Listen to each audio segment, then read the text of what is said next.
ավելի ինչ ասեմ, ապշեցուցիչ, ուղղակի ցնցող մի ինքնախոստովանություն Նիկոլ Փաշինյանը արել է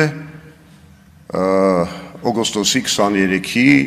անկախության հռչակագրի օրվա կապակցությամբ։ Նա ըստ էության ասել է, որ նա գիտակցաբար մերժել է այդ պլանը, որի մասին ես նոր խոսացի, մերժել է այդ պլանը, որպեսզի իրագործվի մի ռազմավարություն, որի շնորհիվ կհաստատվի հաշտություն Ադրբեջանի եւ երկխոսություն Թուրքիայի հետ։ Սա մեջբերում էր ուղղակի իր ելույթից։ Այսինքն ինչ է, թարգմանեմ մարդկային լեզվի։ Այս մարդը մեր ամբողջ ազգին ասում է, որ այո, Արցախը մի խոչընդոտ էր, որը ես պետք է վերացնեի, որ մենք կարողանայինք կնքեինք Ադրբեջանի հետ հաշտություն։ Եվ միայն այդ դեպքում կապահովեր մեր իրական անկախությունը։ Բայց արդյոք այդ անկախությունը ապահովեց։ Իրականում սա ասեմ Փաշինյանական հանճարեղ դիվանագիտության մի գյուտ է։ Սրանց բան ես ուսումնասիրելով մարդկային պատմությունը դիվանագիտության չեմ իմացել։ Ամեն ինչ տալ, ոչինչ ստանալ։ Ճանաչել Արցախը Ադրբեջանի կազմում, հանդուրժել նրա հայաթափումը, տալ Հայաստանի ստրատեգիական բարձունքները, հանդուրժել Բաքվի խոստանգումները մեր գերիների նկատմամբ, լուծարել Մինսկի խումբը, ասում են Մինսկի խումբը ինչին էր մեզ պետք։ Մինսկի խումբը այն պլատֆորմն էր, որը թույլ էր տալիս պատերազմը չսանձազերծել։ Մինսկի խումբը հենց բանակցությունների հարթակն էր։ Իսկ Նիկոլ Փաշինյանը 2019 թվականին մերժեց անգամ բանակցություններ վարելը Ադրբեջանի հետ, ինչը արդեն հենց հիմք դարավ նրան, որ միջազգային հանրությունը այլևս չէր կարող ճնշումներ գործադրել Ադրբեջանի վրա, որ նա չսկսի պատերազմը, որովհետև խաղաղության, խաղաղ բանակցությունների լեզուն մերժել էր հենց Նիկոլ Փաշինյանը։ Էլ ոնց կարող ես հրահրես կամ հայտարարես պատերազմ։ Այս մեղքը, այս հանցագործությունը Նիկոլի վրա է։ Եվ ինչ է անում այս ամեն ինչի հետևանքով Նիկոլ Փաշինյանը հիմա։ Հայաստանը սեղանի շուրջ ընթացող բանակցությունների մասնակից չէ այլևս։ Նա այդ սեղանին դրված ուտելիքի կարգավիճակի մեջ է հայտնվել, ինչպես Չեխոսլովակիան 1938 թվականին Մյունխենի կոնֆերանսում։ Փաշինյանը դարձել է Ադրբեջանի գործիքը, փորձում է Հայաստանից սարքել Ադրբեջանի վասալային պետություն, նրա ճնշման տակ փոխել սահմանադրությունը, կտրելով պետության կապը, մեր պետության կապը անկախության հռչակագրի հետ։ Նա ուզում է վերացնել մեր անվանական ինստիտուտները եւ խորհրդանիշները։ Այս իր պայքարը հայ առաքելական Սուրբ եկեղեցու դեմ։ Այդ ցանկությունը Արարատը հանել, Արարատի նշանը հանել մեր զինանշանից։ Իրական Հայաստանի գեղագիտական տեղորոշման այս զառանցանքը կամ 4-րդ հանրապետությունը, այս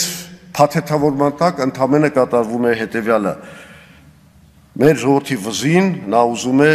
փաթաթել ադրբեջանահպատակ հայկական պետության մոդելը։ Ավարտելով Արցախը նա հիմա զբաղված է Հայաստանի անկախության ոչնչացմամբ։ Հիմա անցնենք բուն հարցին, այսինքն նրա հանցանքները պարզ են, նա պետք է հեռացվի, այո, դա կարևորագույն նպատակ է։ Հարց, ինչու դա չի ստացվում։ Երևի ամենակարևոր հարցն է այսօր։ Բոլոր այս շարժումները եղան, բոլոր ճնշումները եղան, Բագրատ Սրբազանի, Գալստանյանի այդ շարժումը եղավ, տպավորիչ քանակով մարդիկ հավաքվեցին։ Ինչու այնուամենայնիվ չեղավ ոչ այս իշխանափոխությունը, ոչ չգիտեմ իմպիչմենտը եւ այլն եւ այլն։ Ինձ համար այդ հարցը պարզից էլ պարզ է։ Մեր ժողովուրդը կներեք չի ցանկանում շնից փախնել, գելի բերան ընկնել։ Բանի Բիլ Քլինթոնի ձայնը խզված էր եւ նա պատվիրակեց այդ ելույթը իր կնոջը։ Ինձ մոտ էլ է այսօր ձայնս խզված, բայց քանի որ կինս մի քիչ ջերմ տենց շատ զգացմունքներ չի տածում ներկա ազգային ժողովի նկատմամբ, ես ստիպված պետք է ինքս այս ելույթը ունենամ եւ միանգամից կուզեի անել հետեւյալ հայտարարությունը, որևէ ավելորդ դատարկ խոսակցություններից զերծ մնալու, տարբեր մեկնաբանություններ, բամբասանքներ եւ ասեկոսերներ հերքելու համար միանգամից հայտարարում եմ, որ Հայ ազգային կոնգրեսը չի պատրաստվում դաշինք կամ միասնական քաղաքական շարժում կազմել ոչ Ռոբերտ Քոչարյանի, ոչ էլ Սերժ Սարգսյանի ղեկավարած քաղաքական ուժերի հետ։ Հիմա ասենք բուն թեմային։ Ինչու պետք է հեռացվի եւ արդյոք պետք է հեռացվի Փաշինյանը։ Դե գիտեք ինչ, Նիկոլի կառավարման 7.5 տարիները նշանավորվել են հայ ժողովրդի համար աղետալի հետևանքներով։ Ես հիմա չեմ ուզում անդրադառնամ ներքին կառավարման բնագավառում իր բոլոր ձախողումներին, նկատի ունեմ եւ Հյուսիսարավ ավտոմոբիլային ճանապարհի կառուցման այդ աշխատանքների ձախողումը ընդամենը 20%-ն է արված այդ ճանապարհի, նկատի ունեմ բոլոր ամեն տեսակի բարեփոխումների ձախողումը, ինչպիսիք են օրինակի համար հռչակված ոնց էր անցումային արդարադատության ռեֆորմը, դատաիրավական ռեֆորմը, առողջապահական ռեֆորմը, հարկային ռեֆորմը, ամենուրեք ձախողում, այս համընդհանուր հայտարարագրման ռեֆորմը, ամենուրեք մենք ունենք ձախողումներ։ Ձախողվել է նաև Մարտի բեկի գործի բացահայտման գործընթացը, ձախողվել է կոռուպցիոն բացահայտումների գործընթացը, էլ չեմ խոսում նրա մասին, որ մարդու իրավունքների եւ ժողովրդավարության բնագավառում մենք ունենք այս խայտառակ վիճակը, երբ այո ասում են կարող ես ընտրվել, բայց հետո մենք քեզ կամ կհեռացնենք, կամ քրեական գործ կառուցենք, կամ բանտ կնստացնենք, կամ էլ ուղղակի կսպանենք։ Ոչ, գլխավոր ձախողումները Փաշինյանի ներքին կառավարման բնագավառում չեն այնուամենայնիվ։ Նրա գլխավոր հանցանքը ժողովրդի առաջ եւ գլխավոր ձախողումը դա այն է, որ ինքը կործանեց հայ ժողովրդի անվտանգության համակարգը։ Իր 7.5 տարվա կառավարման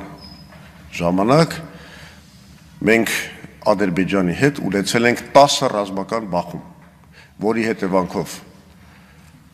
կորցրել ենք 5000 մարդ, իսկ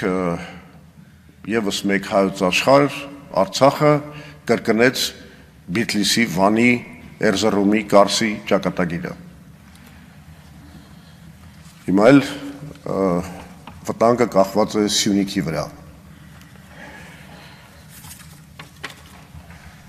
Կարելի է հարց տալ, որը իրենք միշտ տնում են, թե իսկ միթե Նիկոլ Փաշինյանն է պատասխանատու այս ամեն ինչի համար։ Եվ մենք ինչու ենք ասում, որ այնուամենայնիվ այս ամենը Նիկոլ Փաշինյանի, հենց Նիկոլ Փաշինյանի քաղաքականության հետևանքն է։ Շատ պարզ։ Նրանք մեր ժողովրդից պահպանում են մի կարևորագույն գաղտնիք, որը ամենալուրջ վկայությունն է իր գործած հանցանքների մասին։ Դա այն է, որ 2019 թվականին ապրիլին, իսկ հետո նաև հունիսին Նիկոլ Փաշինյանին Մինսկի խմբի համանախագահության կողմից ներկայացվել է մի փայլուն պլան խաղաղության, որով եթե այն իրագործվեր, մենք կունենայինք մի իրողություն, որ ընդհանրապես պետք է 5 շրջան հետ հանձնեինք Ադրբեջանին եւ կգվեր լիակատար խաղաղություն, խաղաղարար զորքերով եւ այլն,